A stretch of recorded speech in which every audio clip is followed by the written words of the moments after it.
Hii bwana ni sehemu ya 15. Tunasonga mbele msikilizaji, tulipoishia ni baada ya JC kusikia maneno ya huyo Hadija.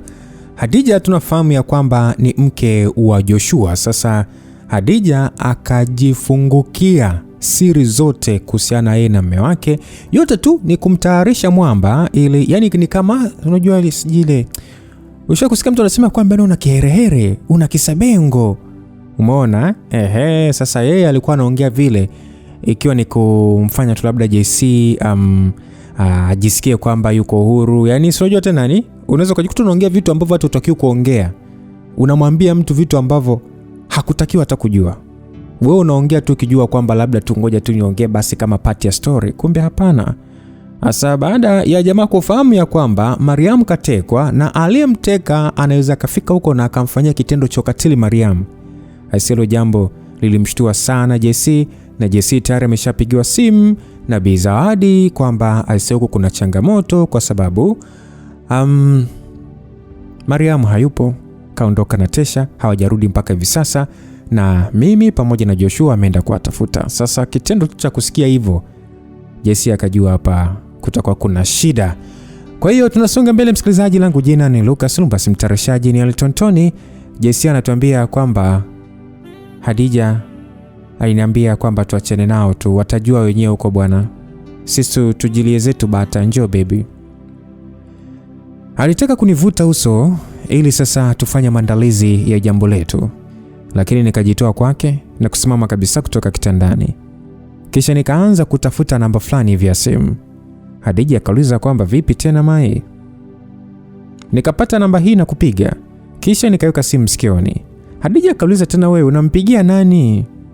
Baada ya mlengo kupokea simu nikasema kwamba hello bwana Ramadhani.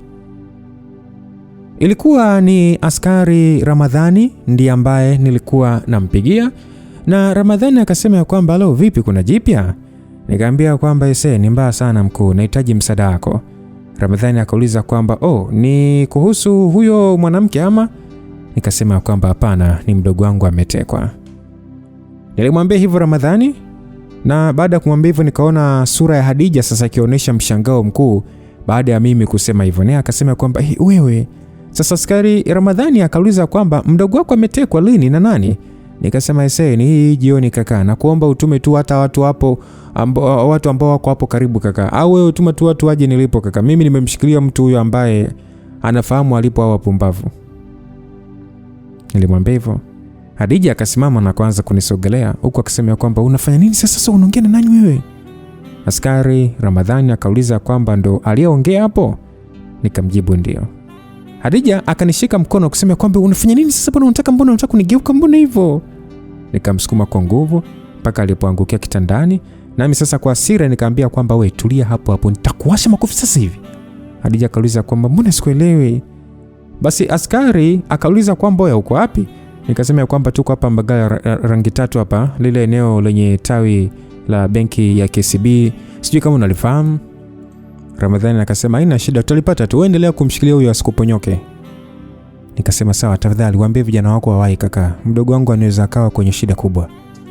Ramadhani akanijibu usijali, nakuja mimi mwenyewe. Nikasema sawa. Basi nikamwangalia Hadija akiwa kitandani bado tu, tena akiniangalia kwa macho yenye mshangao. Naye akasema kwamba kumbe ni snitch. Nikamwambia ndio breaking news. Nilimwambia hivyo kwa hasira.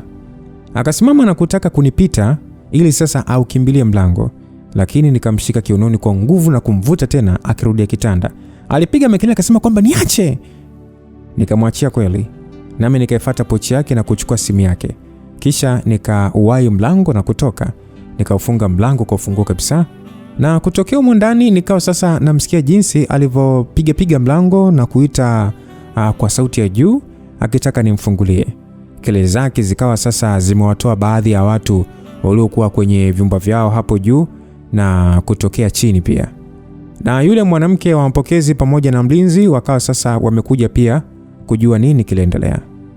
Nikiwa nimesimama hapo usawa wa mlango, nikawaelezea kwamba mwanamke huyo pamoja na watu aliokuwa akishirikiana nao walimteka mdogo wangu wa kike na kumpeleka sehemu isiyojulikana kwa madhumuni mabaya. Na huyu mwanamke angekuwa anajua ni wapi ndio maana nimemshika hapa. Kwa hiyo nilikuwa nimewasiliana na mapolisi ili waje kunisaidia kumshurutisha aseme kila kitu na kwenda kumsaidia mdogo wangu huko alikokuwa. Basi mwanamke yule wa mapokezi, akiwa ni msimamizi wa hiyo loji pia, pamoja na mlinzi, walikuwa wakihofia labda mapolisi kuja hapo isingekuwa nzuri, lakini nikawahakikishia kwamba lengo lao kuja ilikuwa ni huyu mwanamke tu, wasingewazingua kwa lolote. Basi nikawaomba uvumilivu watu wengine ambao walisumbuliwa na kelele za huyu Hadija, nao wakaonyesha uelewa na kusema kwamba nimefanya jambo sahihi ili kuweza kumsaidia mdogo wangu. Hadi baadhi yao wakaanza sasa kuongelea swala hilo kwa undani zaidi, kwa kufananisha na visa walivyofahamu. Nami nikaendelea kusubiri huku sasa nikiomba askari asiweze kuchelewa ili tuwahi kumsaidia binti Mariam. Basi hazijapita dakika 40 naye askari akawa amenipigia kuniambia kwamba ndio alikuwa amefika kwenye eneo nililokuwa nimemwelekeza, ila ningepaswa kumsogeza mpaka sehemu niliyokuwepo kabisa. Kufikia sasa nilikuwa nimekaa kwenye sofa, ile sehemu ya mapokezi pamoja na yule mwanamke msimamizi, huku sasa mlinzi akija mara kwa mara kutuangalia, na hata kelele za Hadija zilikuwa zimetulia. Kwa hiyo nikamwambia Ramadhani kwamba mimi ninatoka hapo nje ili kumleta. Nikamwambia msimamizi asije kumfungulia Hadija mpaka nirudi, maana maskari ndio walikuwa wameshafika, na akaniambia nisijali. Basi nikatoka mpaka nje ya geti, nami nikawa sasa naielekea lami nilikodhani ningeona gari lolote la kipolisi, lakini sikuwa hata nimeifikia, na tayari nikaona Land Cruiser ya samawati iliyokuwa imeloana hivi kidogo, ambayo kwa nyuma ilikuwa wazi kwa ajili ya kukalisha wahalifu bila shaka, na kwenye ubavu au mlango ilikuwa imeandikwa polisi. Ilisimama usawa wa mlingoti, kwenye mlingoti ambao ulikuwa wenye bendera kwenye jiwe la msingi la Chadema. Nami sasa nikajua lazima tu askari Ramadhani angekuwa humo. Nikiwa mbali mfupi tu kutoka hapo, nikampigia simu sasa nikilipungia mkono gari hilo kuvuta uangalifu wa watu waliokuwemo humo ndani. Nazo taa za mbele za hilo gari zikashtua mara mbili kunielekea kuonyesha kwamba walikuwa wameniona. Gari likaanza kunifuata. Kwa hiyo nikakata simu na kuirudia roji sasa. Watu waliokuwa kwenye eneo la hapo nje wakati sasa, kwanza muda wote walikuwa wanautazama sana. Si unajua tena mapopo wakiwa wameingia maeneo siku zote huwa kuna pressure Kwa hiyo niliposimama usawa geti, gari likawa sasa limesimama pia pembeni ya barabara. Kisha akashuka askari Ramadhani pamoja na askari mwingine, nadhani ni mwenzie. Ramadhani alikuwa na mwili wenye nguvu, mkubwa tu na mrefu kunipita, na wakati huu alikuwa amenyoa kipara kichwani, akivaa t-shirt jeusi la mikono mifupi pamoja na suruali ya jeans, viatu vigumu kama mabuti, na kwenye bega alining'iniza bunduki ndefu, zile AK47 zenye kiwiko cha mbao nzito mwishoni. Mwenzake alikuwa ni mwanaume mtu mzima pia, mweusi na mwenye ndevu kiasi kidevuni, akiwa amevaa t-shirt jeusi pia na suruali ya kadeti ya kiaskari na mabuti ya kiaskari. Kwenye mkanda wake kiunoni zilining'inizwa pingu mbili za chuma. Wengine wanabebaga za kamba. Nao kwa pamoja wakanifikia karibu zaidi. Sasa Ramadhani kaambia kwamba kaka, asante sana kwa kuja. Rama akasema vipi, ndio humo? Nikasema yuko ndani humo. Akasema twende. Nikatangulia moja kwa moja mpaka kule juu, na hata ule mlinzi wa hapo pamoja na msimamizi yule mwanamke wakawa sasa wamefuata nyuma yetu mpaka tulipofika chumbani na kuingia. Mimi sikuwa nimesahau kubeba simu na pochi yake Hadija. Tulimkuta akiwa sasa amejilaza kitandani. Sijui usingizi wa pombe ulikuwa umeshaanza kumbeba. Nami sasa nikaupiga mguu wake ili kumwamsha. Akajigeuza taratibu na kutazama. Na nafikiri baada ya kumwona Ramadhani vizuri ndo akawa ameelewa mchezo sasa. Akavuta miguu yake vizuri zaidi na kujikalisha hapo kitandani huku akitazama kwa wasiwasi. Sasa nimwambia kwamba nilikwambia ametekwa ni binti anayekaribia miaka 20. Anaitwa Mariam. Ni mgonjwa, na huyu mgonjwa naweza kusema ni mgonjwa wangu, huwa anamsaidia. Kwa hiyo namuona kama mdogo wangu. Mume wa huyo mwanamke ndiye aliyetuma watu wamteke kwa ajili ya maslahi fulani tu ya kibinafsi. Na ametoka kuniambia wanapanga kumbaka kisha wamuue. Inabidi sasa tupeleke walikompeleka Mariam. Ni muda mrefu sana umepita, kwa hiyo na hofu sana. Nilimwambia hivyo Rama, tena kwa huzuni sana. Akamwangalia Hadija na kusema ya kwamba wewe, hayo yote ni ya kweli? Mmemteka mtoto mdogo mkamuue? Hadija akawa anatikisa kichwa kukataa, huku sasa akifinya vidole vyake kwa woga. Naye akasema kwamba sio mimi nimeambiwa tu, mimi sihusiki. Ramadhani akasema kwamba okay, wamempeleka wapi? Hadija akajibu sijui. Ramadhani akasema nikutekenya kidogo ili ujue, si ndio? Rama akamsemesha hivyo, huku sasa akitishia kumfuata. Hadija akarudi nyuma kwa woga, huku akionekana kutaka kulia. Naye akasema kwamba amna, mimi sijui, yani yote anajua Joshua, mimi huwa ananiambia tu, ila mimi sijahusika, haki ya Mungu sijahusika. Askari mwingine akauliza kwamba Joshua ndiye nani? Ni mume wake. Kaka sikia, kaniambia mmoja wao ni rafiki yake huyo Joshua, anaitwa Yohana. Huyo ndiye kamteka Mariam, na inawezekana wawili, maana shabaha yao kuu ni huyu msichana, lakini wakati wanamchukua alikuwa na mtu mwingine ambaye ni kaka yake, na yeye ni kijana mdogo tu. Huyu mwanamke anajuana na huyo Yohana, kwa hiyo tukimpata tumempata Mariam. Nimwambia hivyo askari Ramadhani akamwangalia Hadija ambaye alikuwa amejibana mwishoni mwa kitanda, huku sasa akitazama kwa hofu sana. Sasa naye akamuuliza kwamba una namba za huyo Yohana? Hadija akatikisa kichwa kukubali. Askari mwingine akamwambia kwamba jibu kwa mdomo bwana, ukiulizwa maswali wewe vipi wewe? Hadija ndo akasema ndio ipo kwenye simu yangu, amechukua huyu. Hadija alisema hivyo sasa akininyoshia kidole chake. Rama akamuuliza kwamba ushawahi kukaa jela? Hadija akasema hamna jamani, mimi sihusiki jamani, ni wenyewe tu jamani, mimi nilikuwa namwambia tu huyo wamemchukua, sio mimi siwezi kuteka mtu jamani, haki ya Mungu naambia kabisa mimi siwezi kuteka mtu. Hadija akanaongea huko machozi yakimlenga. Rama akamwambia kwamba ila si ulikuwa unafurahia mume wako kufanya hivyo, si ndio? Kiwapate chochote kibaya hao ndugu wawili, si ndio?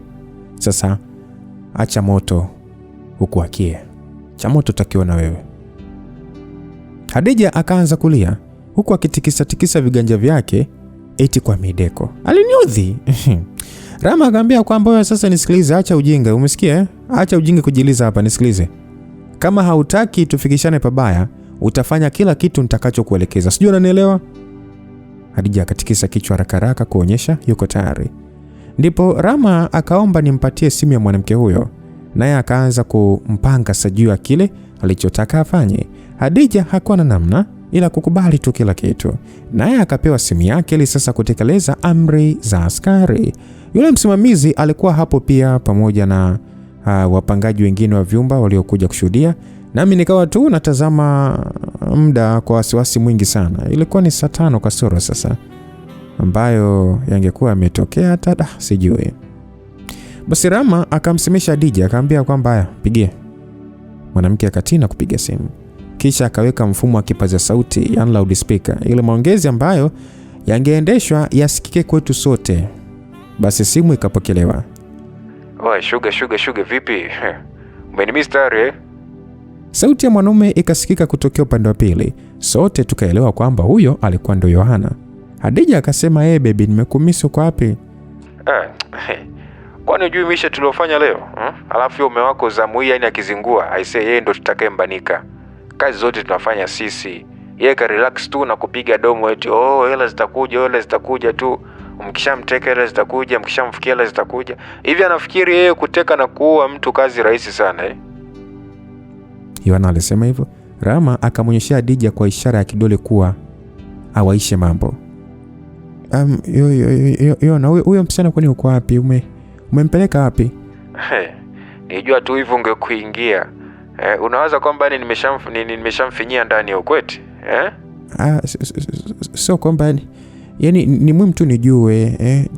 Joshua ameniambia kwamba usimfanye chochote kwanza, yani usimguse mpaka kwambie. Yani Joshua kukwambia kwamba ni wewe uniambia yote. Kwani ana namba yangu? Hapana, so kama hivyo. Sikia, yeye yuko na watu sasa hivi wanamtafuta huyo msichana. Ameniambia nikufikishie taarifa kwa sababu hataki yani mwasiliane mpaka pakae fresh kabisa, ila ana maana yake kutotaka muumize mdogo wake.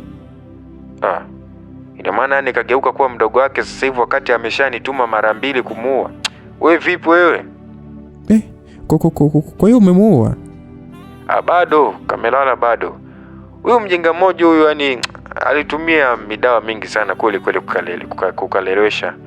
Kamelewa tu hapa kamelala. Ila kanaonekana katamu. Kakiamka tu akanakala aka. Nataka afu ni rekodi miguno yake nini si unajua? Msikilizaji, nilikunja ngumi kwa kuhisi hasira. Hadija akasema, hamna Yohana, usifanye hivyo kwanza, naomba nisikilize.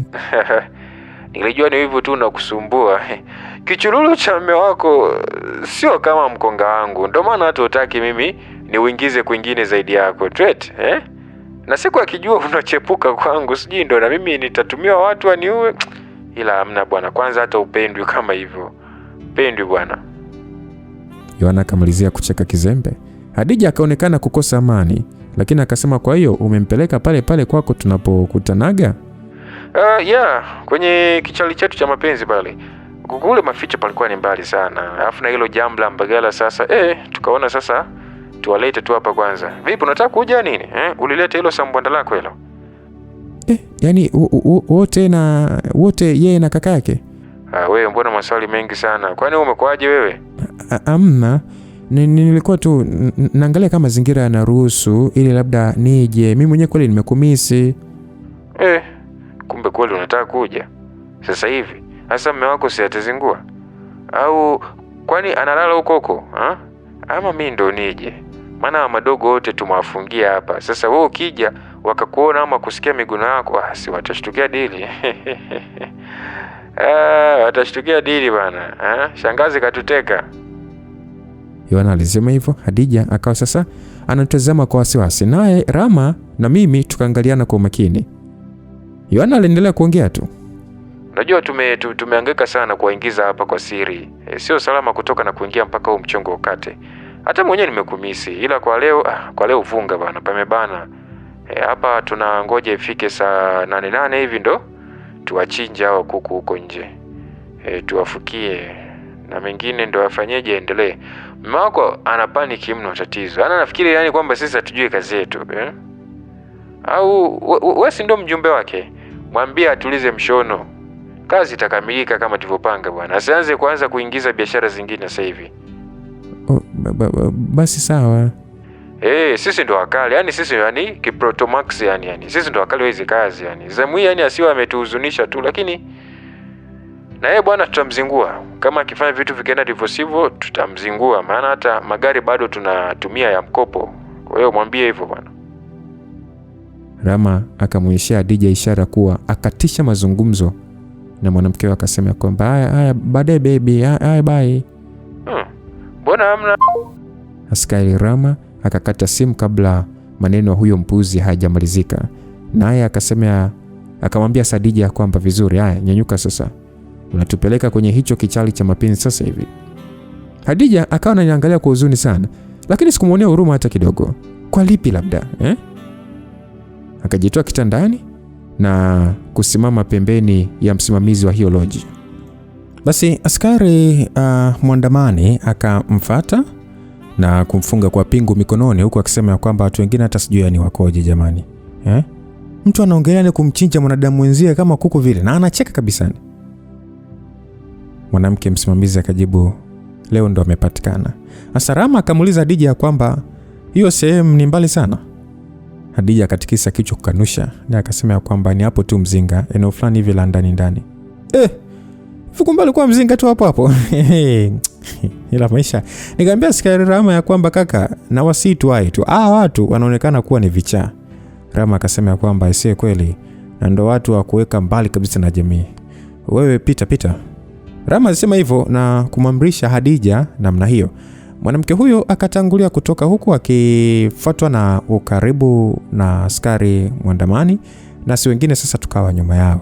Nilijisi vibaya sana moyoni. Yani ile hisia kwamba kuna jambo baya lilikuwa limetokea, na hapa ndo tulikuwa sasa tunaenda kuleshuhudia. Niliomba Mungu tu hisia zangu zisiwe sahihi. Tukaenda mpaka kwenye gari, Hadija akiketishwa siti ya mbele pamoja na mwandamani wa askari Ramadhani ambaye ndiye aliyekuwa anaendesha, ili atoe mwongozo mpaka kufikia huko kwenye kichali cha mapenzi. Mimi na askari Rama tukakaa huku nyuma palipokuwa wazi, lakini kukiwa na siti za mtindo wa mabenchi. Na safari bwana ikaanza. Ilikuwa ni kama Mungu tu kwamba kukuwa na msongamano wa magari kwa sasa. Sasa mwandamani wake askari Ramadhani alijitahidi kuendesha kwa kasi, lakini kwa makini sana, mpaka tukalifikia daraja la Mzinga ndani ya dakika 5 tu. Tukiwa tunaendelea na mwendo, Ramadhani alikuwa amenijulisha kwamba muda ule nimempigia kumjulisha kuhusu kisa hiki, yani ndio alikuwa ametoka tu kuwatia mbaroni wahalifu fulani hivi wawili akiwa na mwenzake. Kwa hiyo alijitahidi kuiwahi issue pamoja na mwenzie mmoja hivi kwa sababu maskari wengine walianza kushughulika na mambo mengine pale kituoni. So inaonekana alipenda sana kazi yake na ndio maana alikuwa na hamu sana ya kuja kuwatia mbaroni. Yani hamu ya wakina Betha na Charlie Gonga pia. Akisema hiyo ingekuwa ni keki kubwa sana. Yani ile Kalandinga imelipita tu daraja. Mundo mfupi tu kabla ya kufikia pale ambapo ukisema ushushiwe Mzinga ndio daladala itasimama. Gari likakata kona kuingia kwenye barabara ya vumbi. Likaanza kushuka kwenye njia nyembamba sana kuvuka maduka ya mafundi wa mageti ambayo yalikuwa yamefungwa sasa. Taratibu kabisa mpaka kufikia njia ambayo ilianza kupanuka zaidi kuelekea eneo lenye hali ya ugiza hivi. Miti na vichaka tu vingi na nyumba zilizoachana. Sasa Rama akawasiliana na askari mwenzie kuuliza ikiwa huyo mwanamke alitoa uelekeo sahihi kabisa. Naye akajibu ndio. Pombe ilionekana kuwa kichwani kwa Hadija bado, lakini uoga wake ulimpa umakini kuongoza vyema. Walikuwa wakiongeleshana kupitia zile simu radio zao zile maalum. Sasa naye Rama akamwambia mwenzake ahakikishe kwamba mwanamke huyo anampa hadhari ya mapema kwamba tumekaribia kuifikia nyumba aliyopo huyo Yohana Mpuzi ili tuweze kuingia pale bila kutarajiwa. Jamaa akakubali. Sasa mimi sikuwa nimemtafuta Bi Zawadi ama yeyote wa familia yake eti kujulisha kuhusu maendeleo haya kwa sababu hiyo. Mimi sikutaka kumpa tahadhari Joshua kwa sababu kama ningewaambia kwamba huko tunamkaribia Mariam, wangemwambia Joshua, yani fikiria kwamba natoa taarifa kwamba okay tumemkaribia Mariam, si Joshua naye ameambatana na mimi kwenda kumtafuta Mariam. Kwa lazima Joshua naye angefanya angeambiwa, wangemwambia tu Joshua na jamaa angeweza kukimbia. Kwa hiyo nikaona ngoja nitulia tu. Na ilikuwa ni ule utulivu wa nje kama vile hali ya hewa inavyokuwa imetulia kabla dhoruba kali kuanza. Na mimi ndivyo ilivyokuwa kwa ndani. Nilikuwa nina hasira. Sikujua kipimo chake. Mwendo wa kuyumbayumba wa hili gari ukakoma baada ya muda mfupi, nalo likatulia na kuzima taa za mbele kabisa. Sasa Rama akasimama, mimi pia nikasimama. Tukawa sasa tunaangalia eneo hilo mbele yetu. Kulionekana kuwa na nyumba matofali ya block isiyokuwa na umeme, sijui ni kubwa kiasi, ikiwa upande wa mbele zaidi kujitenga na barabara. Na tuliweza tu kuiona na ni kutokana na mwanga usiokuwa na nguvu sana wa taa iliyokuwa kwa ndani, labda tochi ama sola. Askari aliyekuwa kwenye uskani akamjulisha Rama kwamba mwanamke huyo alisema nyumba ya huyo jamaa ndio hiyo, kwamba anakaa hapo na ndugu zake, yani wauni wenzie kama yeye wanaojihusisha na mambo mengi mabaya. Hawa niliwaona kuwa wadogo sana kufikia nyenzo za watu kama Festo na Betha, lakini kwa huo upuuzi waliokuwa wamefanya walikuwa kule juu, yani kwenye orodha ya wabaya wangu. Tukashuka wote, Hadija na pingu zake mikononi, naye Rama akaanza kumpanga. Jamaa alikuwa makini kweli, akimwambia kwamba tunakwenda pale kwa pamoja kimya. Na yeye Hadija tunamtumia kama chambo ili huyo bwege anaswe kiurahisi. Ilikuwa ni kama mission impossible yani. Rama akiniamini kuwa pale pia kama nyongeza ya msaada nilitakiwa kuhitajika, ili lolote lile lisilotazamiwa likitokea basi ni usike upesi. Nami nikakubali. Basi tukaziondolea simu sauti, kisha tukaanza kwenda. Ilikuwa na faida kwamba hakukuwa na watu waliopita sehemu hiyo kwa wakati huo. Nami pamoja na mwandamani tukawa sasa tumefika usawa wa sinki pana la choo kuwatangulia Rama na Hadija, ambako pembezoni niliweza sasa kuona gari aina ya Toyota Corolla. Lilifahamika kwangu upesi kuwa ndio lile ambalo lilitumiwa kipindi cha nyuma kujaribu kumgonga Mariam. Kwa hiyo ikawa wazi zaidi kuwa tulifika sehemu sahihi. Nikapitiza mpaka kufikia kuta za nyumba hiyo na kujibanza kwa makini. Nikawa karibu kabisa na dirisha moja. Na kutokea hapo sasa ningeweza kusikia sauti za wanaume wakiongea mle ndani. Lakini zaidi ikawa ni sauti ya kukurukakara tu kutoka kwenye kitu kama kitanda hivi na miguno iliyozibwa. I say, wasiwasi ukanipanda. Nikajaribu hata kuchungulia hapo kidogo, lakini nisingeweza kuona lolote kutokana na dirisha kufunikwa na magunia kutokea ndani. Nami sasa nikasikia sauti ya chini ya kicheko niliyotambua kuwa ni ya yule Yohana, huyo mpumbavu mmoja aliyekuwa ametumwa kuharibu maisha ya binti Mariam. Sasa Rama pamoja na Hadija walikuwa wameufikia mlango. Nami sasa nikatoka hapo nilipokuwa na kusogea mpaka sehemu ambayo ilikuwa na nguzo nene ya hiyo nyumba ili Rama nifanyeje anione. Naye akaniangalia. Nikamuonesha kwa ishara za mikono kwamba mambo yanaharibika, afanye haraka. Ndio akampa ishara Hadija kwamba apige hodi. Hadija akapiga hodi huko akimuita Yohana. Wanaume waliokuwa wanaongea huko ndani wakaacha. Naye askari mwandamani akawa sasa amejibanza pembezoni, yani pembeni ya mlango sasa, huku Rama yeye akielekeza bunduki yake hapo mbele. Basi Hadija akasema kwamba Yohana baby, ni mimi, najua hujalala, nimewasikia mnaongea, njoo bwana. Hadija alisema hivyo. Na alikuwa anajitahidi of course kuigiza. Sauti kule ndani ikasikika ikisema kwamba oya, demu wako kaja bwana, achana na hiyo show. Kisha mlango ukafunguliwa na sauti ilisikika ikisema kwamba ndio umekuja sasa. Maneno hayo yakakatishwa na sauti ya kishindo, huku askari Rama akisikika kusema kwamba rudi ndani nyani wewe, tulia, wote tulia, haya njoo hapa, sogea. Haya lala chini. Sauti ya askari mwandamani pia ilisikika. Nikajipa ujasiri na kupanda hiyo sehemu ili nami sasa niende hapo ndani. Nilitakiwa kutulia nje, lakini kwa wasiwasi niliokuwa nao hamna. Nikafika hapo ndani na kukuta wanaume watatu wakiwa wamelala chini, huku wamefunika vichwa vyao kwa mikono, na Hadija akiwa sasa amepigishwa magoti na askari mwandamani, huku sasa Rama akielekea usawa wa corridor lililokuwa linaelekea vyumbani.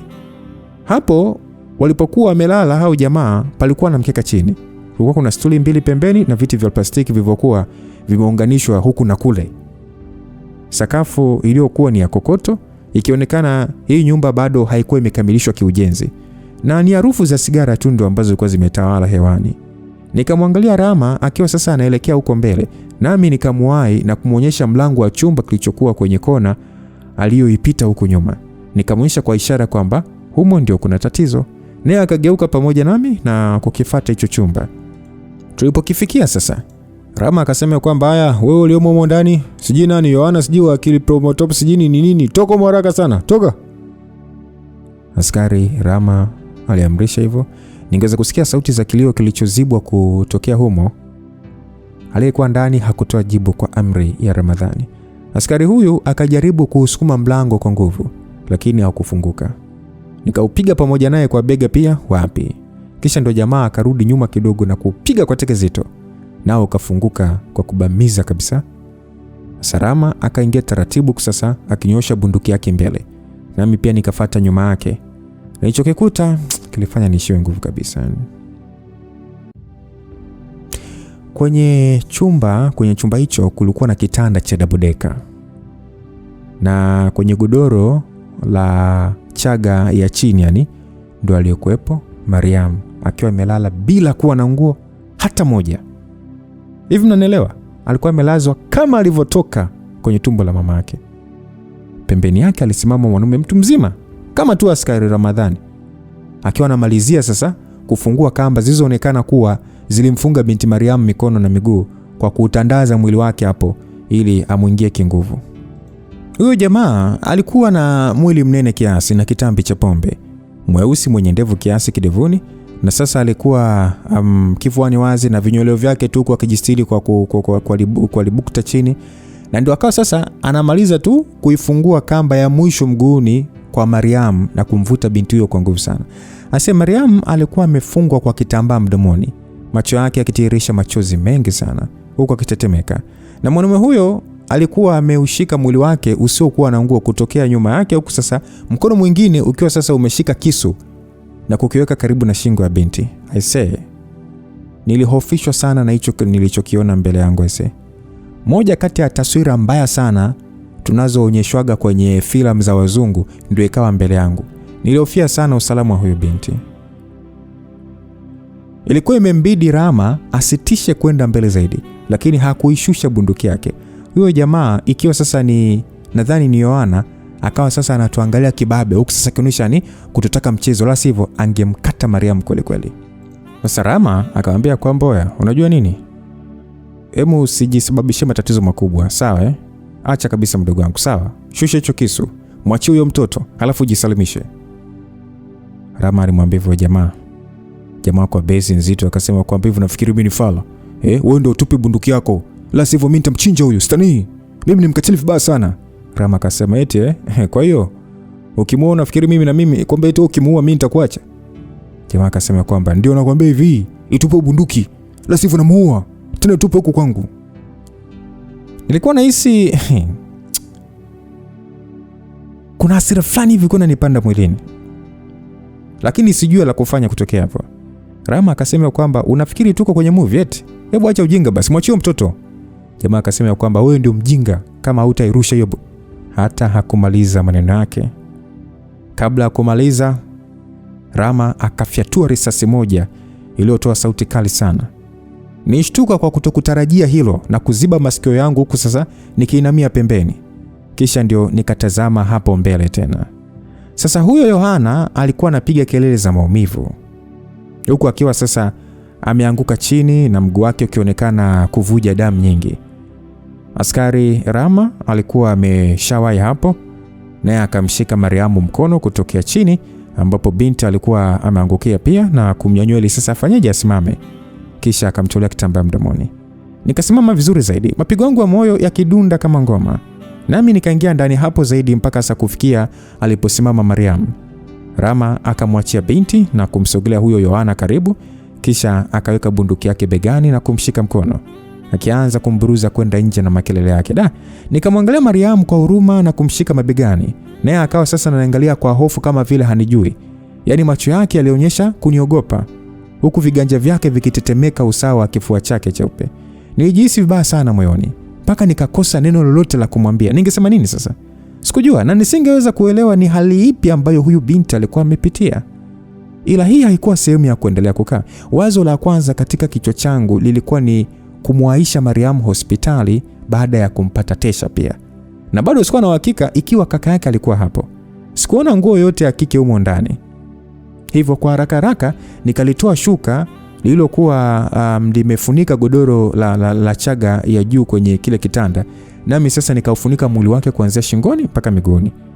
Alikuwa ametazama chini, jasho limemtoka kwa wingi, mapigo yake ya moyo yakidunda kwa nguvu sana, macho yake yakionekana kuchoka, huku pumzi zake za kilio zikimtoka kwa kutetemeka. Yaani nilijua huyu asingekuwa wa kuambiwa twende na yeye kuanza kutembea, angeendelea kusimama. Sasa mimi nilipaswa kumbeba. Ile tu ndio nataka kupitisha mkono wangu kwenye miguu yake kwa chini ili sasa upate balance ya kumnyanyua mtu. Tunajua mtu kama fulani hivi mkubwa Mariamu bwana akalegea na moja kwa moja akadondokea mikononi kwangu kwa ghafla, hali iliyofanya sasa niende chini pamoja na uzito wake. Nilijitahidi sana kumshika shingoni na mgongoni vizuri na kumtazama kwa kujali. Naye sasa alikuwa amefumba macho kabisa. Nijaribu kumwamsha, wapi? Nguvu zilikuwa zimemwishia kabisa maskini. Mariamu akawa amezimia sasa.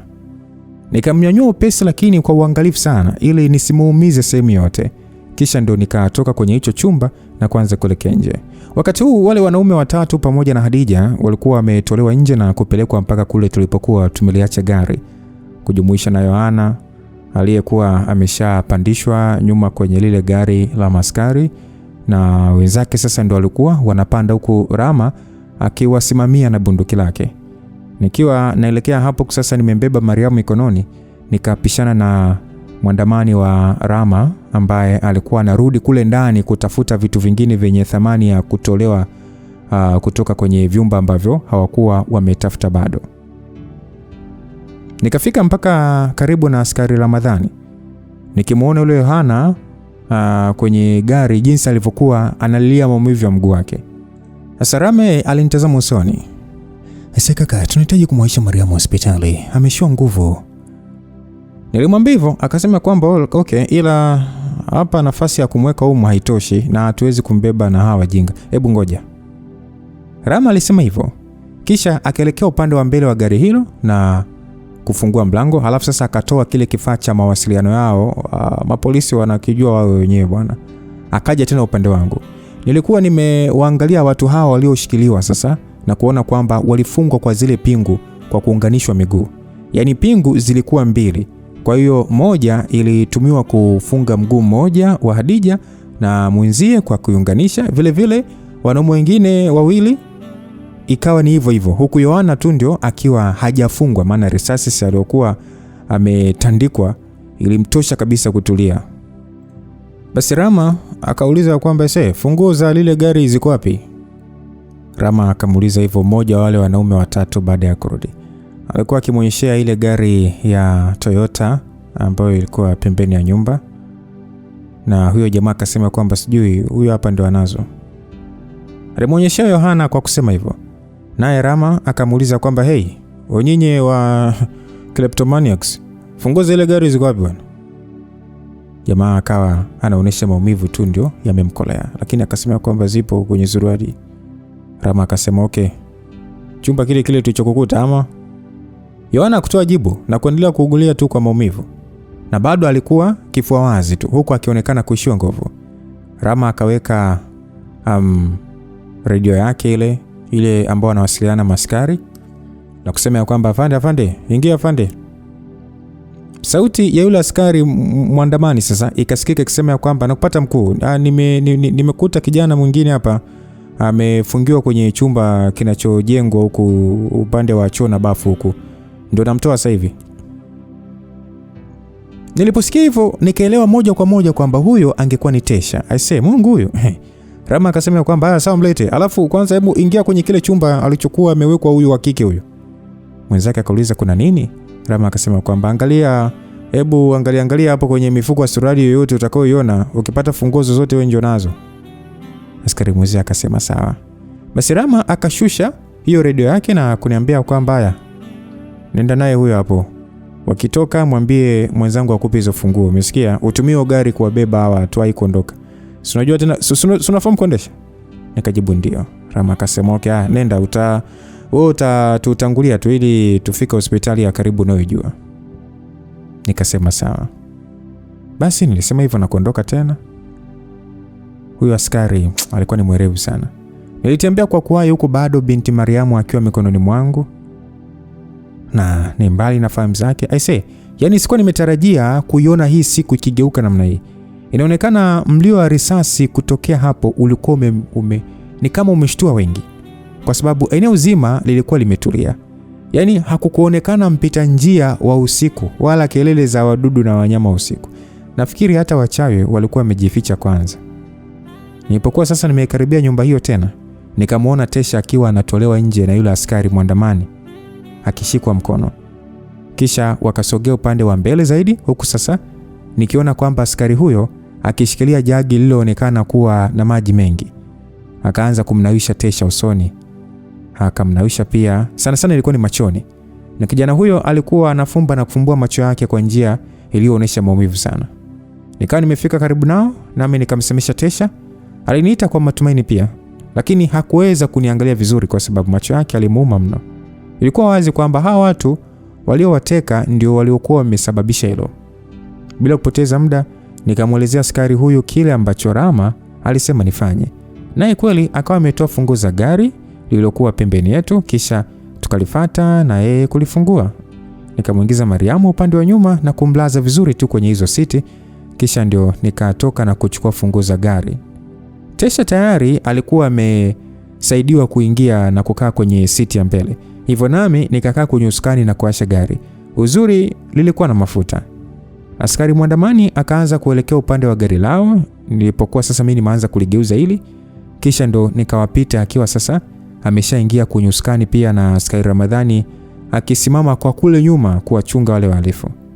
Safari ya kurudi Mzinga barabarani ikashika kasi baada ya kuwasaidia ndugu hawa kutoka ndani ya matatizo hayo. Nami sasa nikawa namshukuru Mungu kwa kutufikisha hapa baada ya kututoa huko salama. Na sasa ningetakiwa kuhakikisha afya za wawili hawa zinarudia hali nzuri tena. So nikaendelea kuendesha gari kwa umakini, kupita hivyo vinjia vyenye kubanabana mpaka hatimaye tukaingia lami. Mara kwa mara nilikuwa nikimtazama Mariam kupitia kioo cha juu ili kuona kama alianza kuamka, lakini bado tu binti aliendelea kuwa nje ya fahamu zake. Tesha alikuwa amekaa pembeni huku sasa akifunika macho yake kwa ganja chake na alipumua kwa uzito sana. Nilimwambia kwamba pole kaka. Nilimwambia hivyo tukiwa sasa ndo tunapandisha na lami kuelekea Mzinga zaidi. Akasema ya kwamba mwanangu, macho yanauma kaka. Nikasema pole, ngoje tuai hapo hospitali. Si kuna ka hospitali pale juu. Siku ile tumetembea mpaka Kongoe nilikaona. Tesha akasema ya kwamba kaka, ukilipita tu kanisa au sijui ndio nyuma. Senga wakinifanya niwe kipofu, yani mimi nawaua. Nikasema ya kwamba walichokufanyia machoni wamemfanyia na mama pia. Sasa Tesha akashtuka akasema hata sijui kaka. Yani kwanza mama yuko vipi, yani umemkutaje yani? Tesha aliuliza hivyo. Nikatazama mbele tu baada ya kukumbuka ile picha mbaya niliyokuwa nimeiona iliyomhusu huyu binti. Nikakosa cha kusema. Bwana mimi nilikuwa nimekata moto mwanangu. Yani kilichonishtua tu ni ile risasi mwanangu. Yani ni mwanangu nimejikuta nimefungwa mikono, miguu, mdomo, yani tena chooni mwanangu kweli yani. Unakumbuka kilichowapata mpaka ukapoteza fahamu Hao jamaa walikukuta wapi kwanza? Mimi hata sielewi kaka, ni sijata walikuwa wanataka nini kaka? Mimi nilitoka na mama kwenda kufuata nyama. Nani alikuruhusu ondoke na Mariam usiku? Haikuwa usiku kivile kaka. Ilikuwa ni saa moja tu ndio ilikuwa inaingia. Sasa mpango kawa ni kufuata kitimoto na kugeuka. Mama unajua anavyopenda kitimoto, akaomba twende. Na mimi mwanzoni nilikuwa nimemkatalia, lakini sasa wakashauri pale twende ili tu asijisikie vibaya. Kwa hiyo tukaenda. Nani alikuwa ameshauri uende naye? Joshua alikuwepo hapo. Ndio na mama sasa akaanza kurukaruka mpaka Damimi akakubali. Alisema hivyo. Nikakaza usukani kwa nguvu baada ya mimi kusikia hivyo. Yani tusingechelewa, ila nyama sasa ni kulikuwa kuna foleni. Mpaka saa 2 hivi yani nilikuwa na mdogo wangu bado. Na nilikuwa na taarifa home. Kidogo tu tumepewa nyama. Tumeanza kurudi ndo tukakutana na yani tena sasa tumepishana nao jamaa. Mmoja alikuwa bonge tu amegamia gari. Akatusalimia fresh tu. Alafu akaniambia kwamba nataka kuniuliza kitu. Sasa mimi sikuona noma. Nikasimama. Kwenye hiyo kona ya shule ya nursery, alafu hakukuwa na watu, ndio walikuwa amenani hapo. Kwa akaanza kusema kwamba anamjua Miriam na kuna ujumbe anataka anipatie nimpelekee. Akatoa barua kabisa. Mimi nikafikiri mambo ya kazi tu labda nini, si unajua? Maana alisema anawahi. Yani kaka hata yani sikufikiria mbali. Yani ndo akawateka. Alikuwa ameshika chupa energy. Sasa niliposogea kuchukua barua akanimwagia machoni. Yani sijui hata alikuwa maji ya pilipili. Yani niwasha sana mwanangu. Mimi sikuona kitu yani. Kidogo tu nikazibwa pua na mdomo. Yani sikuelewa mwanangu. Sasa ndo nimekuja kuamka ni ndo huko mdukonikuta yani. Kwa hiyo hawakukupiga? Hamna, niliumia tu machoni yani. Yani sijui hata nilizimiaje. Uliwaingizia madawa ya kulewesha ndio wakawabeba? Kwani wewe umetupataje? Hao watu kwa nini wakina nani? Tesha aliuliza hivyo. Nikamwangalia na kukuta akiwa amenigeukia sasa, akiwa anajaribu kuniangalia. Macho yake alikuwa mekundu, ikionekana kuwaka moto yani. Na ndio hapa sasa tukawa tumefikia hospitali tulioilenga. Nikamwambia kwamba ngoja kwanza tuingie hapa nitakueleza. Basi tukao tumeiacha lami na kuegesha magari pembeni kiasi. Hospitali hii ilikuwa ni ndogo tu. Sio kama zahanati ya kisasa. Hospitali kabisa. Ila haikuwa tu kubwa kivile. Niliposhuka ili kumtoa binti Mariam, gari la maaskari lilikuwa nyuma ya hili. Na hapo sasa nikawaona maaskari wale wawili wakishuka. Nikamtoa Mariam kwa kumbeba kwa uangalifu tu mikononi. Na Tesha alikuwa ameshuka pia, huku sasa akigamia gari na macho yake kuyafunika kwa ganja. Nikasimama na kuitazama sehemu hiyo vyema, na hakukuwa na watu wengi sana, lakini walikuwepo nje. Mlinzi wa hospitali akiwa ametoka pia getini. Na walitazama kwa umakini, yote ni kwa sababu ya uwepo wa maaskari hao wawili. Asarama akaja mpaka upande wetu na kumshika Tesha, akiwa amemwachia askari mwenzie bunduki yake ili sasa asimame hapo nje kuwachunga wale viazi. Kisha akaambatana nasi sasa kwenda ndani. Mimi sikuwa najali nani wala nini kuzungukia sehemu hiyo tulioingia. Yaani akili yangu ilikuwa imekazia fikra kumpatia Mariamu msaada wa haraka. Na labda hata baadaye tungehitaji kumpeleka kwenye hospitali bora zaidi.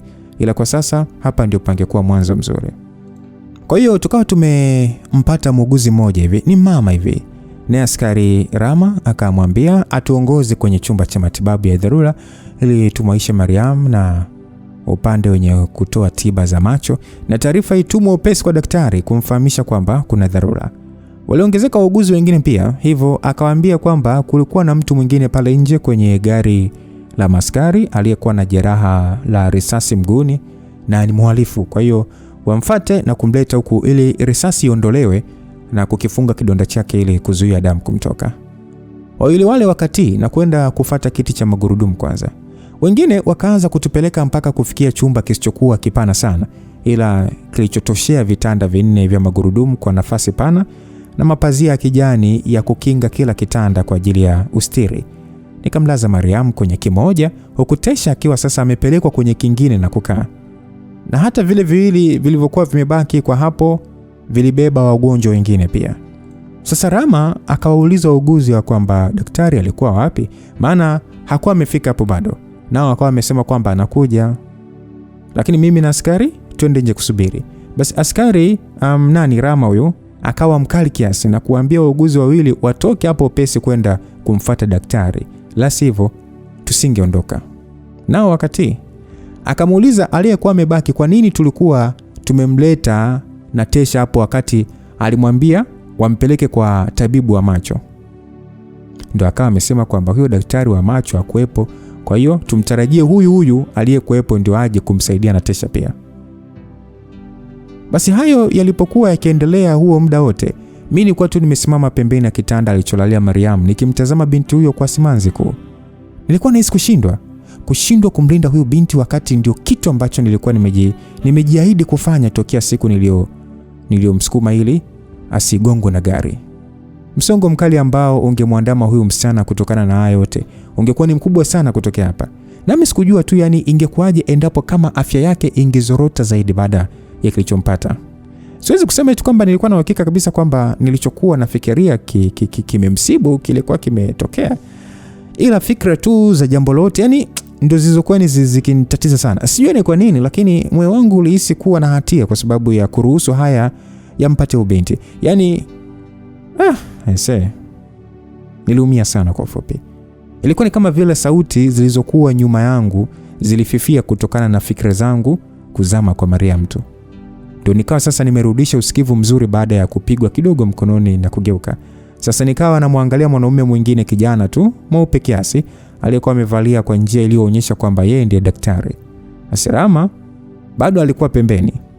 Na Tesha alikuwa amekaa pale pale, huku sasa naye akikaguliwa machoni na muuguzi mmoja. Nami nikaakisia kuwa huenda tayari huyu tabibu alikuwa ameshaelezwa kuhusu hali ya Mariam. Sasa daktari akanisemesha, akasema kwamba kaka, nimekuomba upishe ili nimwangalie mgonjwa. Basi mimi nikasogea pembeni kabisa na kusimama aliposimama askari Ramadhani. Yeye sasa akiwa anaongea kwenye ile radio yake ile, sijui kuita maskari wengine kwa ajili ya wale wahalifu waliokuwa nje. Nami nikawa sasa namwangalia tu daktari huyo alipoanza kumpima Mariam mapigo ya moyo na macho. Wauguzi walikuwa wameshaanza kumwekea drip za maji sasa na kumwangalia huyo daktari akimpapasa binti Mariam hapa na pale. Kulinifanya sasa nisiwe mwepesi moyoni. Najua tu angejizungusha hapo alafu aje kusema mtoto atakuwa sawa kwa kupewa dawa ama sindano. Ngaza tu okay, mtoto yuko sawa. Nilijua tu anaweza kusema hivyo, lakini mimi nilitaka wasiwasi wangu kwenye swala lilompata Mariam upitiwe pia. Iwekwe wazi kwa upande huo hali yake ilikuwaje. Sasa ndio nikawa nimetoa simu yangu mfukoni ili nitazame muda. Ukuta ni 7:30 huko. Sikuwa hata nimeishika simu tena kutokea muda ule sisi wote tumezitolea sauti kabla hatujaokoa ndugu hawa wawili. Ndio sasa nikairudishia sauti na kukuta kuna simu zilizokosa kupokelewa kutoka kwa Bizadi, kutoka kwa Ankia, Adelina, Betha, Chef Saidi na yule Rukia wa jana pamoja na Bobo. Sikuwa na umuhimu wowote ule kuangalia hao wengine kwa sasa isipokuwa Bizadi tu. Na alikuwa amenitumia ujumbe pia akisema ana hofu sana kwa kuwa Miriam na Joshua waliwatafuta sana Tesha na Mariam mpaka wakatoa taarifa kwenye kituo kidogo cha polisi kilichopo maeneo hayo na hata kwenda kwa mwenyekiti baada ya kusikia sauti ya risasi kwa mbali. Ila sasa walikuwa wamerudi nyumbani bila kupata matokeo mazuri. Akagusia jinsi ambavyo walikuwa wamechanganyikiwa na kusema ananiombea ili nifanikiwe kuwapata marafiki zangu popote nilipo. Basi kwa sekunde chache nilibaki nikiuangalia ujumbe huo kwa makini, mapigo yangu ya moyo yakidunda kwa kasi kwa sababu ya hasira iliyokuwepo ndani yangu na iliyokuwa imeanza kuamka tena. Rama akawa sasa amemaliza kuongea na kiredio chake, naye akasema kwamba inabidi tutembee. Huyo Joshua anafuata. Nyie si mnabaki? Sisi tuna. Nilimkatisha kwa kusema kwamba hamna, subiri, nataka tukamkamate wote. No, haina haja. Umeshafanya mengi. Wewe baki na rafiki zako. Au wajinga watatuelekeza tu alipo jamaa. Najua alipo, yuko na familia yao hawa. Huyo Joshua ni kaka yao. Nilimfahamisha hivyo.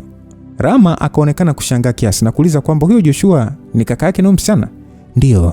Anataka kumuua ili apate mali yake. Sijui kwa njia ipi sasa hivi, ila alikuwa ameshajaribu na kipindi cha nyuma. Aise? Rama alishtuka kwa namna hiyo. Nikamwangalia Tesha na kuona kwamba umakini wake ulikuwa kwetu, bila shaka akiwa amesikia maongezi yangu na Ramadhani.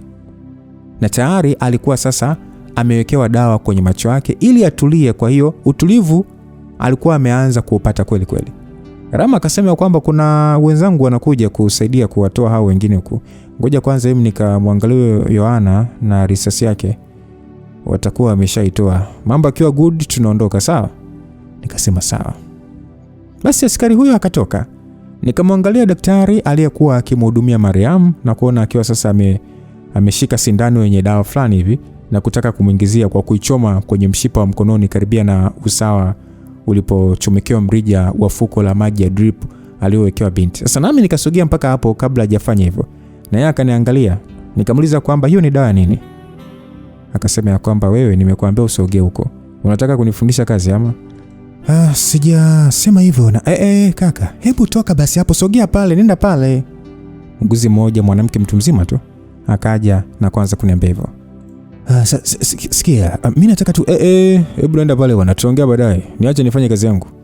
Kwani mimi nimekushika mikono? Hivi kwani ukinisikiliza utakufa au? Nilimuuliza hivyo daktari, akaniambia kwamba huyu mtu wako ndo atakufa. Hebu acha ubisho basi. Hivyo wewe, hebu. Muuguzi akataka kunivuta ili toke hapo. Nikautoa mkono wangu kwake kwa kasi na kumwambia kwamba usiniguse. Akatazamana na daktari kwa kunja sura. Nisikilize bro, mimi pia daktari.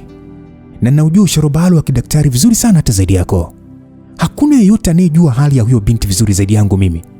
Kwa sababu mimi ni daktari wake. Na ndio niliona kilichompata leo. Sasa unakosaje ufikirio bwana? Au ni usingizi tu ndio unakusumbua? Wewe daktari wa wapi? Basi jamaa alivyouliza hivyo, nikatoa kitambulisho changu na kumpatia kumuonesha, huku muuguzi akichungulia ili na yeye aone. Nikikwambia huyu mtoto ana ugonjwa unaofanana na ISD, utanielewa? Nikamuuliza hivyo daktari, akakunja mikono yake kifuani na kuuliza kwamba hivyo unanionaje? Utajua mwenyewe. Huyu binti ana mahitaji special. Ninapokuuliza unamwekea dawa gani, ninakuwa naangalia usalama kwenye mfumo wake, ili madawa anayoingiziwa yasije kwenda kukurufisha mambo mengine ambayo yalikuwa yameshaanza kukaa sawa. Nilimwambia hivyo daktari. Sasa akawa amenitazama ni kwa namna fulani hivi ya utulivu, kisha akaniambia kwamba uspaniki, hatuwezi kumwekea mgonjwa sumu. Hii ni diazepam, namfanyia injection kutuliza rapid blood pressure. Kiwango chake cha msukumo wa damu kiko high mno. Yote ni kwa sababu ya adrenaline rush. Ndio najua. Sasa ungesema tu nilipokuwa nimekuuliza. Ama ni huwa ndio mnaonaga sifa sana kuwatendea hivyo watu wote wanaokuja kutafuta msaada hospitali kwa sababu tu mnafikiri kwamba hujasoma, si ndio? Mgonjwa wangu hayupo stable. Na leo amepitia vitu traumatic nini. So anaweza kawa ameingiwa kwa force. Kwa hiyo nahitaji mfanye kipimo cha colposcopy. Kwanza mna vifaa vya colposcope? Niliuliza hivyo. Muuguzi akamwangalia daktari na jamaa akatikisa kichwa kanusha. Damn. Okay. Labda hebu mpime vaccination. Maana hapa kupata mkojo wake mapema sio rahisi. Nahitaji kujua kama ameumia sana ama kama amepatwa na infection. Mpime magonjwa yote. Ila nakuomba uwe discreet sana. Usipite kiasi. Itakuwa vizuri. Na ukituliza msukumo wake wa damu kama bado iko high, itakuwa poa sana. Mwekee hiyo dawa, lakini hayo niliyokuambia ndio nataka yatendewe kazi zaidi. mimi nitalipia kila kitu. Kama mnaona ugumu, basi nileteni vifaa kama vipo. Maana kama vipo vingine nataka nimpime mwenyewe hapa. Angalau utanijua kwa hapa hali yake iko vipi. Maana nishusha tu pumzi kwa kushindwa kuendelea kuongea. Hisia zilikuwa juu sana. Inaonekana sasa walikuwa wameelewa kwamba nilimjali sana Mariam. Naye daktari akasema kwamba okay, haina shida, usijali. Tunaelewa alichopitia huyu mtoto sio kizuri. Yule askari katueleza, ndio maana nikaja kwake haraka. Usijali kabisa, mimi nitampima na nitakupa majibu wewe ujue sasa unafanyia vipi hatua za mbele. Kwa hiyo wewe katulia tu pale kwa huyo kijana mwingine. Basi akaninyoshea kadi ya kitambulisho changu, nami nikaichukua sasa nikimwangalia Mariam kwa hisia. Yule mwanamke muuguzi akasema kwamba usijali kaka, na mimi niko hapa nitamwangalia vizuri, kuwa na amani. Yule mwanamke mwingine muuguzi akaniambia hivyo. Tena wakati alikuwa anaongea kistaarabu tu. Nikatikisa kichwa kukubali, kisha ndio nikawaacha hapo na kusogea mpaka usawa sehemu ya kitanda alichokalia Tesha. Yule muuguzi akawa amemwacha daktari na kuondoka kabisa, akienda kufuata vifaa fulani hivi bila shaka. Naye daktari akavuta pazia la kijani kumstiri Mariam kwa vipimo alivyohitaji kufanya. Tesha akawa sasa amesimama na kuanza kusogea karibu nami. Naye akasimama karibu zaidi na kusema kwamba JC. Nikamwangalia tu usoni, macho yake alikuwa na uwezo wa kufunguka vizuri sana. Angalau kwa sasa hivi yani anaweza akaona kidogo. Ingawa bado yalikuwa ni mekundu, lakini angalau. Nami nikamuuliza kwamba vipi, bado anauma sana? Hamna, sio sana. Wameniwekea hizi dawa na zingine niendelee kutumia. Sawa, inabidi kwenda kulipia. Alafu tuna hebu ngoja subiri. Nichosikia wewe na yule jamaa polisi mnasema muda ule. JC, ni kweli? Akanikatisha kwa kuuliza hivyo. Nikatulia tu nikimwangalia usoni. Yaani Joshua ndio amefanya yote JC? Aliniuliza hivyo kwa sauti ya chini. Nikaangalia chini na kutikisa kichwa kubali.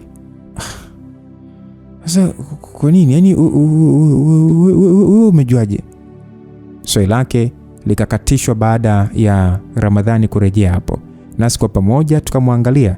Jamaa akasema kwamba tayari askari wengine wameshafika, watabaki kumwangalia Yohana. Akishawekewa hogo ndo wanawapeleka wote na wenzake kule Maturubai. Na jira lake anapelekwa huko tu hivyo ama? Ndo maana yake. Nataka uniambie huyo Joshua yuko kwenye mazingira gani ili tupange jinsi ya kumchukua haraka na ili tukalale kabla hapajakucha. Rama alisema hivyo. Nikasema kwamba ndio yupo kwao na huyo. Twende tu taratibu wasishtuke. Itakuwa rahisi kwako kumchukua bila hata kutumia force kubwa. Nilimwambia hivyo. Sasa Rama akamuuliza, yani akauliza kwamba una simu? Alimuuliza hivyo Tesha. Tesha akajibu kwamba ndio tulichukua, mwenzako aliponitoa kule walikonifungia niliondoka nayo, kwa hiyo ninayo. Rama akasema kwamba umewasiliana na ndugu zako? Tesha akajibu hapana, imezimika. Rama akasema sawa, vizuri, na usiwashe kwanza mpaka twende kumfuata jamaa, umesikia? Yaani usiwasiliane nao kabisa, umesikia? Tesha akasema ndio. Haya, twende sasa, tutatumia hiyo Corolla, alafu na huyo mwanamke tutaenda naye afanye identification, maana wanawake yuko impaired kabisa. Twende. Rama akaniambia hivyo. Nikamwangalia Tesha na kusema kwamba ngoja sasa. Tesha akasema na mimi nataka kwenda. Hapana Tesha, bado hauko sawa. Na ukikaa hapa ni nzuri ili mamu awe na mtu wa karibu. Hamna JC bwana, mimi nataka kwenda. Nataka nimuone huyo mjinga yani aliyetufanyia hivi kabla askari hajamtia pingu. Mamu watamwangalia tu vizuri hapa bwana na tutarudi. Ila nipe nafasi. Afande mimi nakuomba afande naomba twende afande. Tesha alisema hivyo kwa msisitizo. Nikamwangalia Rama, naye akasema kwamba sawa, ngoja nimwambie afande anayebaki awe anakuja kuangalia na huku. Twendeni. Asa leo nzito. Rama alisema hivyo kisha akatangulia kutoka. Niliona kwamba tayari Tesha alikuwa ameshakasirika baada ya kumjua aliyekuwa nyuma ya yote yaliyowapata yeye na mdogo wake. Naye akaniangalia na kusema kwamba anataka nimueleweshe kila kitu tukianza kwenda huko kwao. Ndio akanipita na kutangulia pia.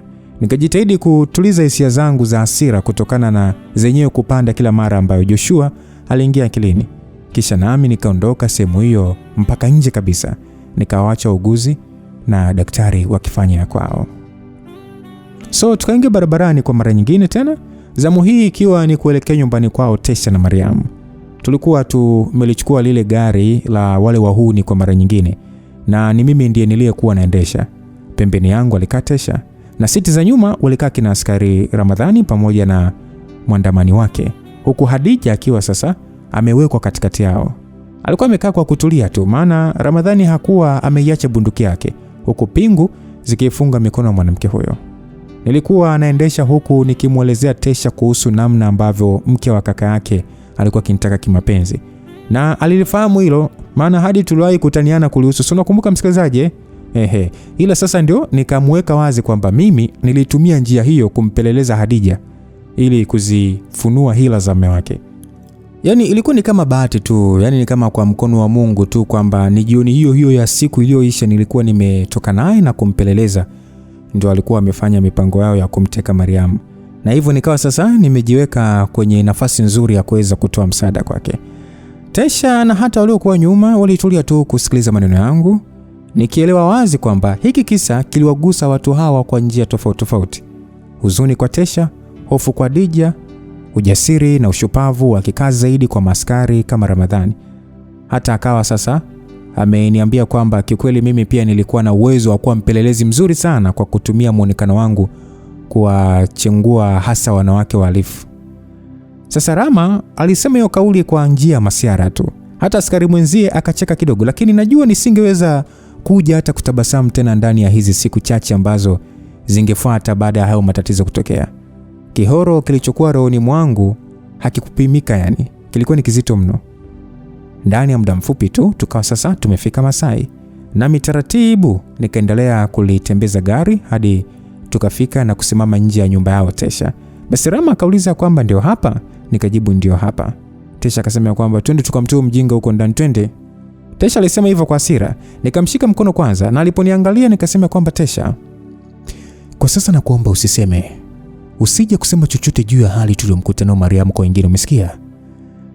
Yaani litatakiwa kuwa jambo la siri. Baada ya kumwambia hivyo Tesha, Rama naye akaongezea kwa kusema kwamba ndio, kama kuna wambea huku usije ukaropoka. Tesha akasema naelewa. Rama akamwambia Hadija kwamba haya na wewe twende, ila utulie hivyo hivyo. Basi nikamwona mwanamke huyo kupitia kioo akitikisa kichwa kubali. Kisha nikaanza kushuka, akafuata Tesha na wengine pia. Mtaa ulikuwa umeshasinzia kimya kweli kweli.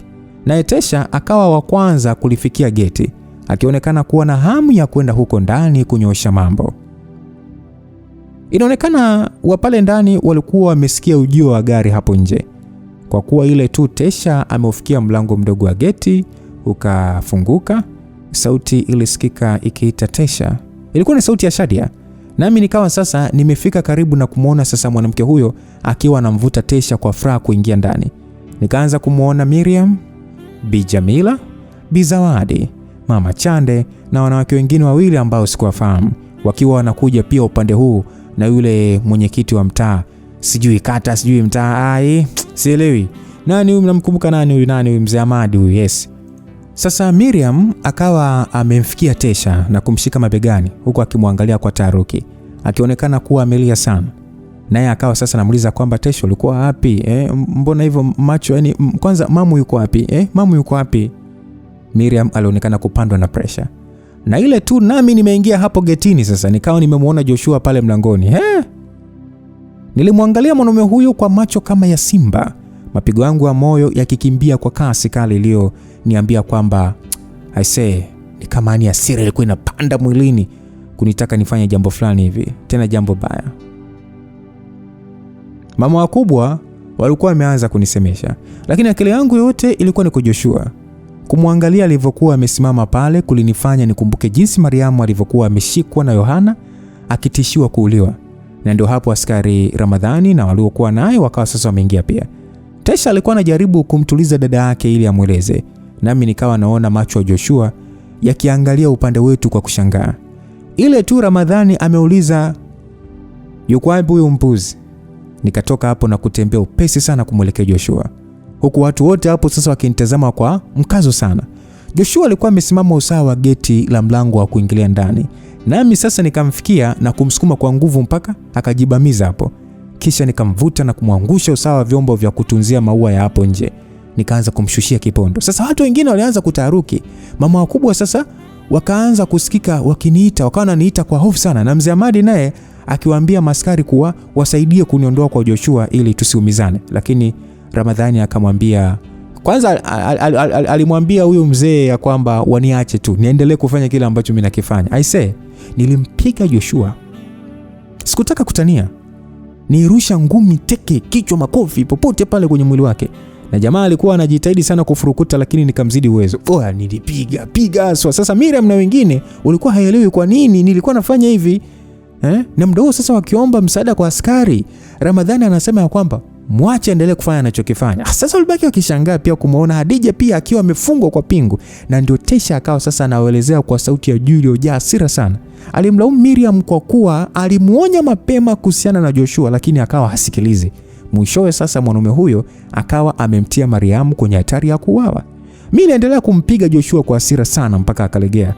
Pua yake ilikuwa inavuja damu tu na macho yake kuvimba, huku akiwa sasa amejikunja na kujishika ubavu chini hapo kwa maumivu waliokuwa kisi. Nikavuta na kikopo kimoja cha udongo kilichotunzia huo hapo pembeni na kukipasulia usawa wa bega lake. Naye akazidisha mayoyo ya maumivu sana. Basi nikasikia Rama akisema kwamba basi inatosha, inatosha. Nisikia Rama anasema hivyo. Na ndipo sasa nikashikwa kiunoni na yule askari mwandamani alianza kunivuta kutoka juu ya mwili wa Joshua. Akanisogeza nyuma kidogo, lakini nikajitoa kwake na kumsukuma, kisha nikamrudia tena Joshua, nikampiga teke moja la tumbo kwa nguvu sana. Akapiga kelele za maumivu na kufurukuta, na ile tu sasa nataka kumshukia tena. Rama akaja mbele yangu na kunisukuma kidogo. Rama akasema kwamba hey, nimesema inatosha bana, rudi nyuma. Aliniambia hivyo kwa amri. Askari mwandamani akarudi upande wa Joshua na kuninyoshia kidole kwa ukali kuwa nirudi nyuma kweli. Ndio Ramadhani sasa akamwambia amsaidie kumnyanyua huyo mwanaume mpuzi. Nilikuwa napumua kwa uzito, jasho hapo likinitoka kama vile nimemwagiwa maji, nami sasa nikaangalia upande waliokuwa wamesimama wanawake na Tesha. Kufikia sasa eneo la hapo nje mpaka kufikia kwenye geti lilikuwa limesogelewa na watu wengine zaidi ambao bila shaka waliamshwa kwa kelele za Joshua na sauti ya Tesha zikiwafanya waje kushuhudia aliyotokea. Mvua nyepesi kaanza kunyesha bwana. Wakina Shadia walinitazama kwa mishangao na mishiko ya tama vile. Bizawadi na Bijamila walikuwa wamesimama karibu na Miriam huku akilia. Maskari nao wakawa wamemnyanyua Joshua na kuanza kuelekea getini pamoja naye, huku sasa akitembea kwa kuchechemea na kupindia upande moja, na watu waliokuwepo getini wakarudi nje upesi. Ramadhani akamuuliza Hadija ikiwa huyo jamaa ndiye alikuwa mume wake, na aliuliza kuthibitisha tu, naye akakubali kwa akilia. Akaambiwa atangulie kutoka. Alafu Ramadhani akanitazama na kusema kwamba kazi nzuri, tutawasiliana. Kisha ndio wakatoka hapo sasa wanamkokota Joshua. Rama alionyesha kupenda kipigo nilichokuwa nimempatia mwanamume huyo. Funguo za lile gari zilikuwa kule ndani ya gari, kwa hiyo waingeondoka bila shida. Nilibaki nikiwa nimesimama hapo nilipokuwa tu, nikiwaangalia waliobaki. Nami nikamwona Miriam akishuka mpaka chini na kukaa ghafla kama vile ameanguka. Mama wakubwa wakamuita kwa wasiwasi na kuchuchumaa pia, pamoja na Shadia, wakimwangalia kwa huzuni sana. Naye Miriam akaanza kulia kwa hisia, huku sasa akitikisa mwili, lakini hakutoa sauti ya juu. Tesha alikuwa amesimama usawa dada yake, akimtazama kwa simanzi pia pamoja na macho yake mekundu. Kisha akaniangalia mimi. Nilimwangalia Miriam kwa mkazo sana, nikiwa nahisi maumivu ganjani na moyoni, kuona namna alivyokuwa analia kwa hisia, huku mama zake wakimbembeleza kwa huzuni, na kukanifanya sasa niache kumtazama na kugeukia upande wa kibarazani. Nami nikaweka mkono wangu kwenye nguzo moja pembeni iliyoshikilia kuta ya juu na kuegamiza kichwa changu hapo, nikifumba macho na kupumua kwa hasira sana, huku najizuia nisilie. Na ilikuwa ni ngumu sana Nikahisi kiganja kikinishika taratibu mgongoni kwangu mpaka begani, na kwa sekunde chache nikabaki kuegamiza kichwa changu hapo, huku sasa nikijitahidi kutuliza hasira kwa kupumua kwa utaratibu mzuri tu. Kisha ndio nikageuka na kukuta ni Tesha akiwa amesimama pembeni yangu, sasa akiniangalia kwa hisia. Nikafuta upesi machozi yaliyokuwa yanataka kumwagika, nami nikaigamia hiyo nguzo na kutazama pale wanawake walipokuwa. Kwa sasa bado Miriam alikuwa amekaa chini, huku sasa akilia kwa kwikwi, na ni Shadia ndiye aliyekuwa amemshika usoni sasa, huku akimfuta machozi na kumtia moyo kwa kumhakikishia kwamba haya hayakuwa makosa yake, asipoteze matumaini. Na jambo la muhimu ni kwamba Tesha na Mariam walikuwa hai na ingebidi kwenda hospitali pamoja ili kumwona mdogo wake, huku Miriam akiwa imara. Ni kweli kabisa, Miriam alionekana kuvunjika sana moyo. Yaani ni alichoka. Angejaribu kujikaza kutokulia, lakini kidogo tu tena angefumba macho, machozi yangeanza kumtoka, huku mwili wake ukitikisika kutokana na kulia, ni kile kilio chenye maumivu ya ndani kwa ndani. Najua alikuwa anajilaumu. Mama zake na hata Mama Chande wakaendelea kujitahidi kumpa faraja ili arejeshe uimara wake. Ndipo akawa sasa ameniangalia. Alinitazama kwa njia yenye mkazo sana. Mimi pia nikimwangalia kwa umakini sana. Na hakuna mtu yote hapo ambaye angeweza kuelewa maana ya lugha ambayo macho yetu yalikuwa yakisemeshana. Miriam alikuwa akiniuliza kwa kujiuliza, kwa nini hakunisikiliza? Unanielewa?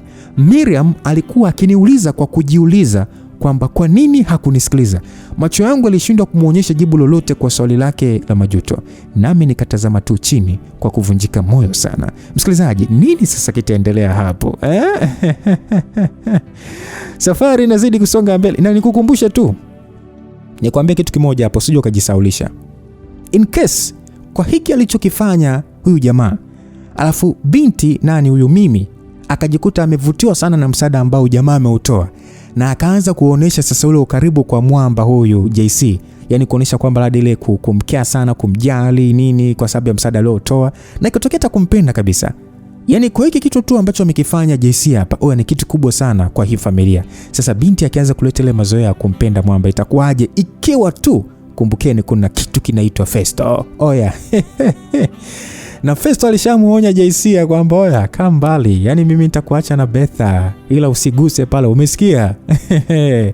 Sasa vipi kama binti akipunguza upendo kwa Festo, alafu akaanza kufall love kwa huyu mwamba? Kwa sababu mwisho siku familia, yani kina Biwa Kubwa pamoja na Tesha, yani wataonesha kumkubali sana huyu mwamba. Sasa mimi atajishtukia tu, yani yeye mwenyewe pekee kwenye familia ndo anaonekana kuwa ananongwa na JC.